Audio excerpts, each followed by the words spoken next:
Qu'est-ce qui a changé chez vous depuis novembre? Pas dans les faits, pas dans les événements, dans la sensation.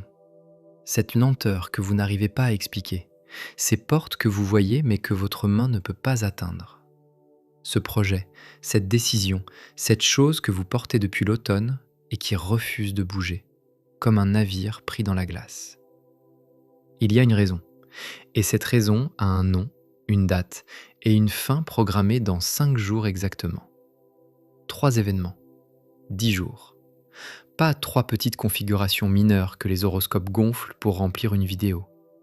3 événements majeurs qui arrivent en rafale, l'un après l'autre, comme 3 vagues qui frappent la même plage en moins de 2 semaines. Le 10 mars, Jupiter redevient direct après 4 mois de marche arrière. Le 18 mars, la dernière nouvelle lune en Poisson de cette saison ouvre un espace que vous n'avez pas vu depuis 1 an. Et le 20 mars, retenez cette date parce qu'elle est extraordinaire, le jour de l'équinoxe de printemps, au moment exact où le soleil entre en bélier à 0 degré, Mercure met fin à 23 jours de rétrogradation et repart en avant, le même jour, à quelques heures d'intervalle. 2 planètes qui redémarrent, une nouvelle lune qui efface l'ardoise et l'équinoxe qui coupe l'année en 2, en 10 jours. Ce qui suit va vous expliquer exactement ce que ça signifie pour vous, ce qui va changer dans votre quotidien et surtout ce que vous devez faire concrètement pour ne pas laisser passer ce corridor. Parce que c'est exactement ce que c'est, un corridor. Un passage étroit où tout s'accélère et où les décisions que vous prendrez entre le 10 et le 20 mars vont résonner pendant des mois. Commençons par ce qui ouvre le bal. Le 10 mars 2026, à 23h30 heure de l'Est, Jupiter redevient direct. Jupiter est rétrograde depuis le 11 novembre 2025. 4 mois. 120 jours pendant lesquels la plus grande planète du système solaire, 1300 fois le volume de la Terre, une masse si colossale que si elle avait été 75 fois plus lourde, elle serait devenue une étoile. Cette planète qui dans le langage du ciel représente l'expansion, l'abondance, les opportunités, la chance au sens le plus profond du terme, cette planète tournait à l'envers dans votre ciel. Pas littéralement à l'envers. C'est un effet d'optique. Quand la Terre, qui tourne plus vite autour du Soleil, dépasse une planète plus lente, comme Jupiter sur la voie intérieure, la planète semble reculer dans le ciel, exactement comme une voiture sur l'autoroute semble reculer quand vous la doublez. Mais cet effet d'optique a des conséquences très réelles dans votre vie. Pendant ces 4 mois, les projets ont ralenti. Les portes qui semblaient s'ouvrir se sont refermées sans explication. Les opportunités que vous attendiez depuis septembre se sont figées dans une sorte de brouillard. Vous avez eu l'impression de courir sous l'eau, de pédaler dans le vide, de préparer quelque chose sans jamais pouvoir le lancer. Si vous avez ressenti ça entre novembre et maintenant, vous n'avez rien de cassé. C'est Jupiter. Et le 10 mars, ça se termine. Je vais vous donner un chiffre qui va mettre les choses en perspective. Jupiter met 12 ans à faire le tour complet du zodiaque. 12 ans pour traverser les 12 signes. Ce qui veut dire qu'il passe environ 1 an dans chaque signe. Et il ne sera plus jamais en Cancer avant 2037. 11 ans.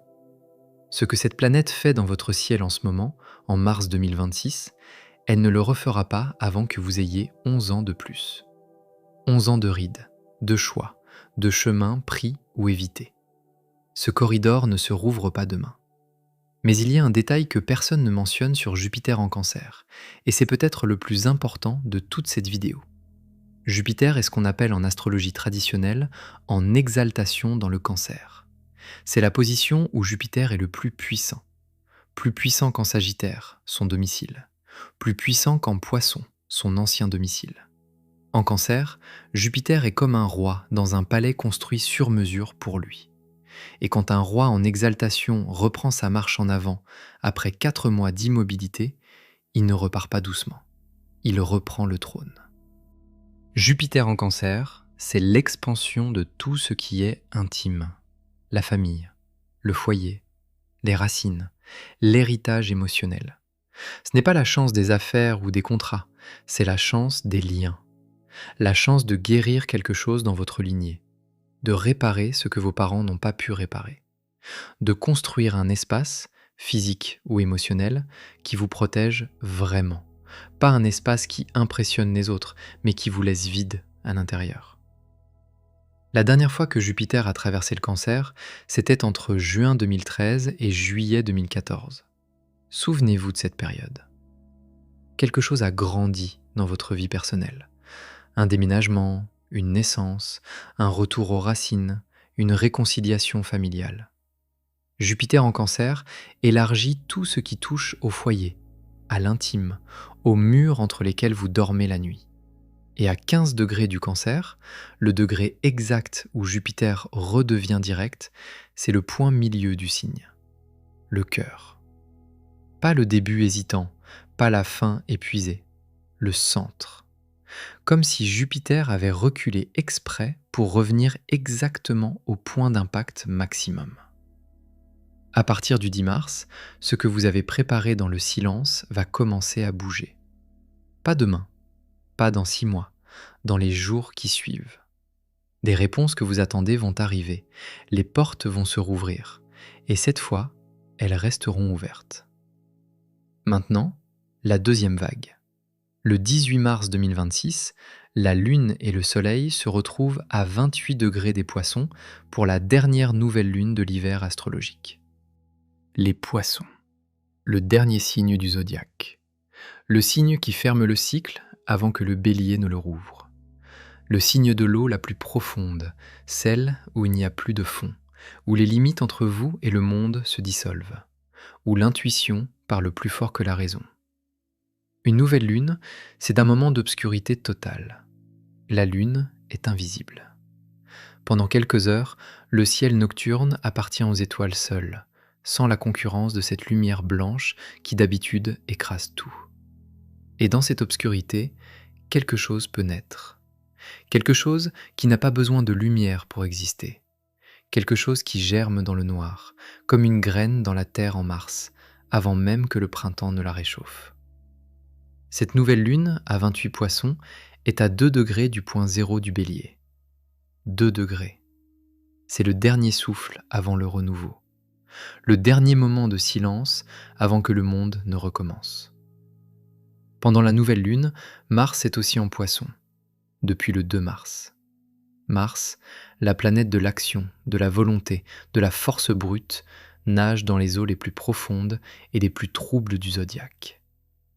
Ce n'est pas un Mars conquérant, c'est un Mars intuitif. Un Mars qui agit par instinct plutôt que par stratégie, qui frappe non pas avec la tête, mais avec le cœur. Et elle se produit dans une zone du ciel où Saturne et Neptune viennent de passer. Le sol est encore chaud de la conjonction du 20 février. La terre est encore remuée. Cette nouvelle lune ne plante pas dans un sol vierge. Elle plante dans un sol qui a déjà été labouré par les 2 événements les plus puissants de ce début d'année. Ce que cela veut dire pour vous. Le 18 mars est le jour pour nommer ce que vous voulez. Pas espérer, nommer. Formulez la chose avec une précision chirurgicale, même si personne ne l'entend. Cette nouvelle lune a la puissance d'un contrat passé avec vous-même dans l'obscurité. Et les contrats passés dans le noir sont les seuls que l'ego ne peut pas saboter.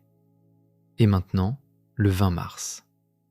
Alors, le 20 mars. Ce jour-là, 2 choses se produisent à quelques heures d'intervalle et leur coïncidence est si précise qu'elle donne des frissons quand on comprend ce qu'elle implique. D'abord, à 10h46 du matin, heure de l'Est, le Soleil franchit le point zéro du Bélier. C'est l'équinoxe de printemps. Le moment exact où le jour et la nuit ont la même durée, où la Terre est en parfait équilibre sur son axe par rapport au Soleil.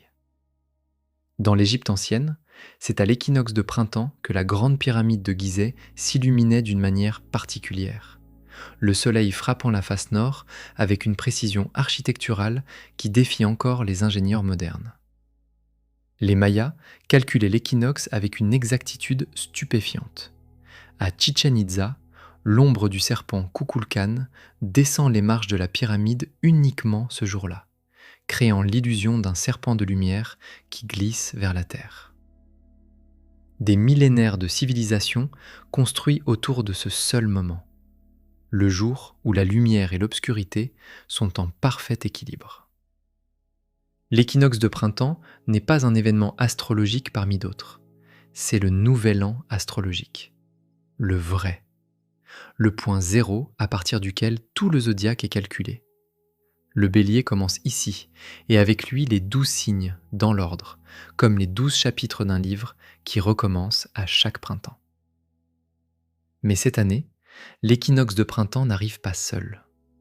5 heures plus tard, à 15h33 exactement, Mercure met fin à sa rétrogradation.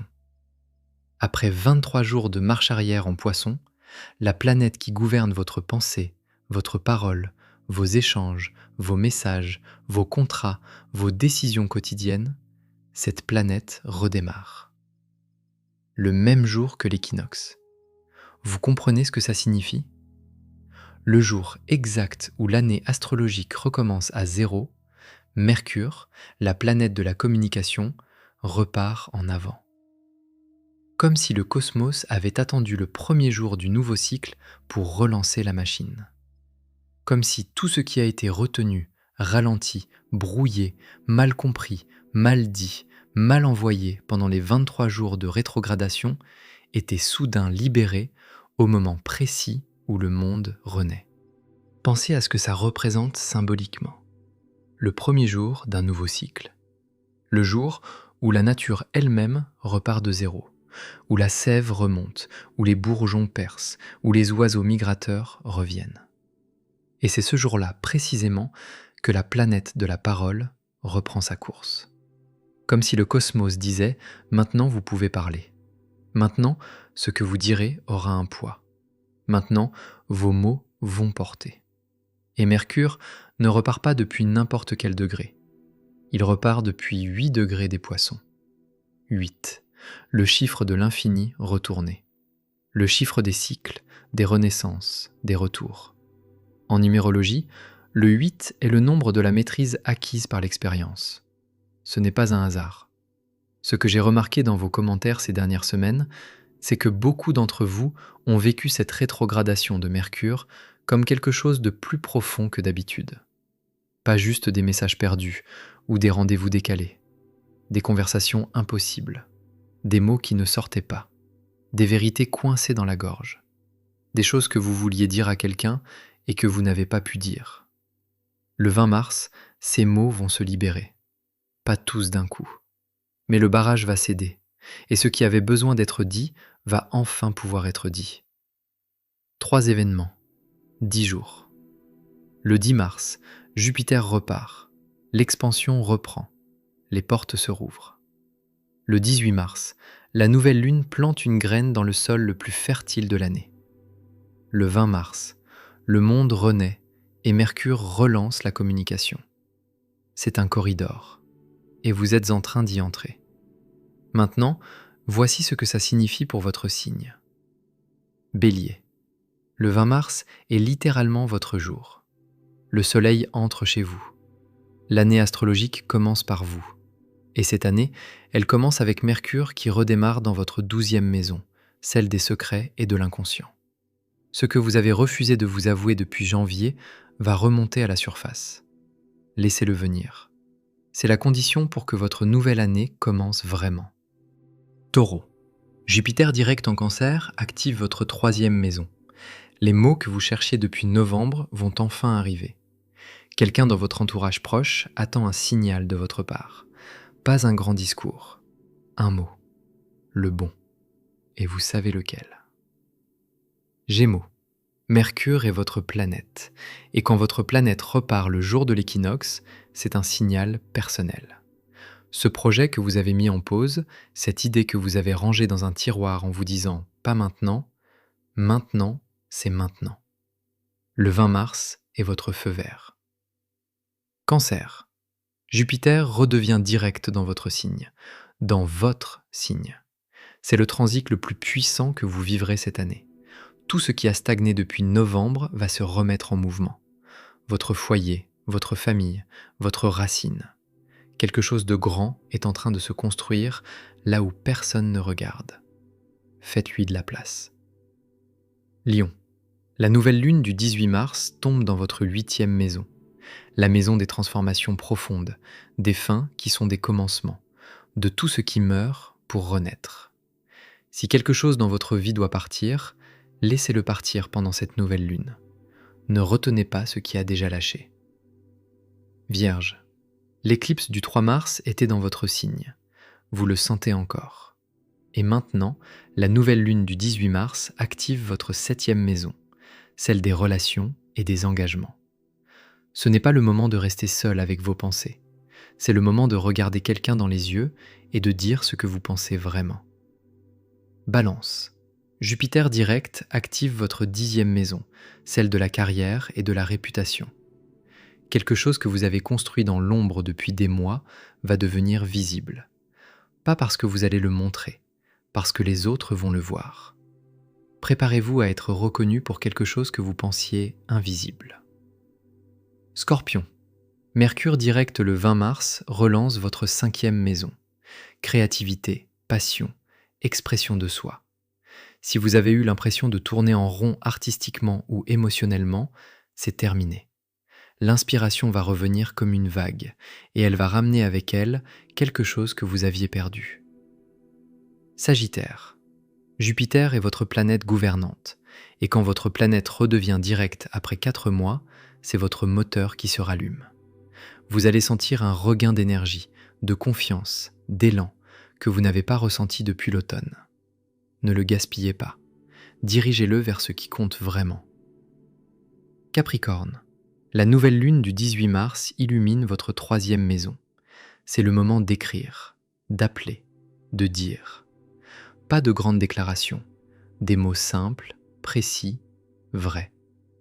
Il y a une personne dans votre entourage qui attend que vous parliez. Elle ne vous le dira jamais.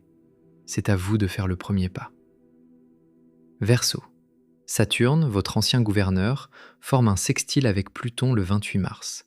C'est un aspect de construction lente et puissante. Ce que vous avez commencé à bâtir depuis l'entrée de Saturne en Bélier le mois dernier prend racine. Pas vite, mieux que vite, solidement. Poisson. Mercure repart depuis votre signe, 8 degrés des Poissons. Tout ce qui a été confus en vous depuis fin février va commencer à se clarifier. Les brumes se lèvent. Pas d'un coup, mais progressivement, comme un matin de mars où le soleil perce à travers le brouillard, d'abord un rayon, puis 2, puis tout le ciel. Vous allez vous retrouver. Et quand vous vous retrouverez, vous réaliserez que ce flou n'était pas une perte. C'était une mue. Vous n'êtes plus celui ou celle qui est entré dans cette rétrogradation. Voici ce que je vous propose de faire. 3 dates, 3 gestes. Le 10 mars, quand Jupiter repart, posez-vous une seule question. Qu'est-ce que j'ai cessé d'espérer depuis novembre ? La réponse, c'est exactement ce qui va revenir. Le 18 mars, la nuit de la nouvelle lune, nommez ce que vous voulez pour le prochain cycle. Pas dans une liste, pas dans une application. Nommez-le comme on prononce un serment, avec le poids des mots qui comptent.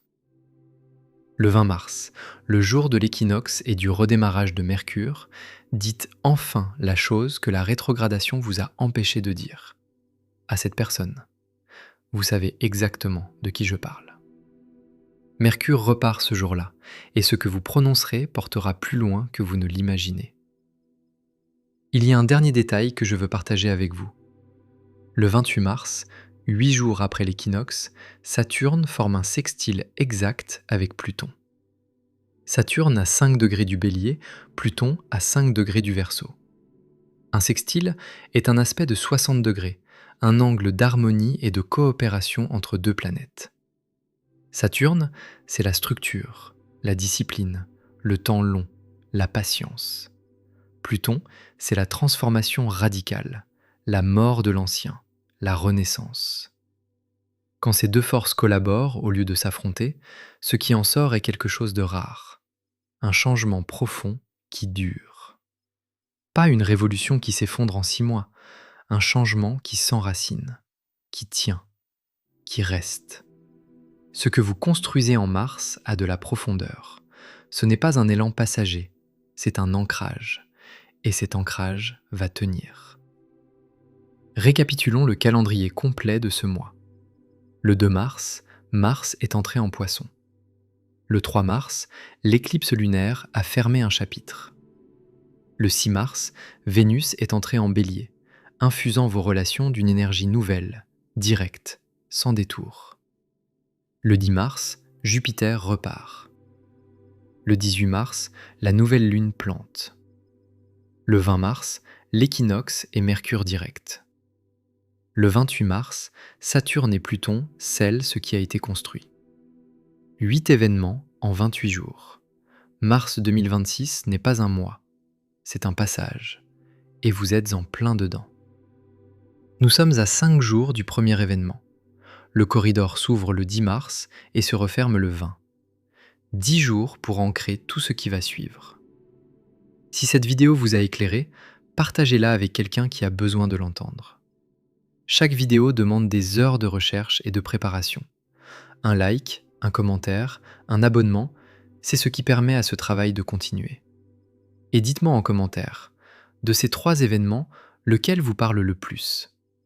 Jupiter qui repart, la nouvelle lune qui plante, ou Mercure qui se libère le jour de l'équinoxe. Le ciel ne vous demande rien que vous ne puissiez donner. Il vous demande simplement d'être prêt quand la porte s'ouvre. Et la porte s'ouvre dans 5 jours.